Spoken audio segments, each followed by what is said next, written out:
अहम खबर है, पाकिस्तान में ओमिक्रॉन वेरिएंट का पहला केस रिपोर्ट हुआ है। आपको बताते चलें कि कराची के निजी अस्पताल ने खातून में ओमिक्रॉन वेरिएंट की तस्दीक कर दी है। खातून बैरून मुल्क से वापस आई हैं और कोरोना पॉजिटिव हैं। महकमा सेहत सिंध की जानिब से यह बताया गया है। यह भी बताना है कि अस्पताल से खातून की ट्रैवल हिस्ट्री ले रहे हैं। खातून की वैक्सीनेशन नहीं हुई है। अपडेट कर रहे हैं आपको, पाकिस्तान में ओमिक्रॉन वेरिएंट का पहला केस रिपोर्ट हुआ है। राव अफनान से मज़ीद तफसीलात मालूम कर लेते हैं।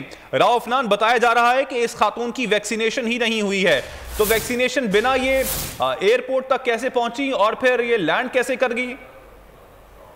बिल्कुल, महकमा सेहत ने इस चीज की तस्दीक की है। कराची के निजी अस्पताल में ओमिक्रॉन वेरिएंट का पहला केस सामने आ गया है। निजी अस्पताल ने खातून के अंदर ओमिक्रॉन वेरिएंट की तस्दीक कर दी है और अब इसकी तस्दीक महकमा सेहत सिंध भी कर रहा है। और महकमा सेहत सिंध का कहना है कि पॉजिटिव है ओमिक्रॉन, अनवैक्सीनेटेड है, मजीद ट्रैवल हिस्ट्री ली जा रही है। उसी के बाद जो है वो महकमा सेहत सिंध मजीद कोई मौकफ दे सकेगा। तो पाकिस्तान में ओमिक्रॉन वेरिएंट का पहला केस रिपोर्ट हुआ है। जी ठीक है अफनान, इस हवाले से आपने अपडेट किया, आपका शुक्रिया। सब्सक्राइब करें और बेल दबाएं ताकि कोई खबर रह न जाए।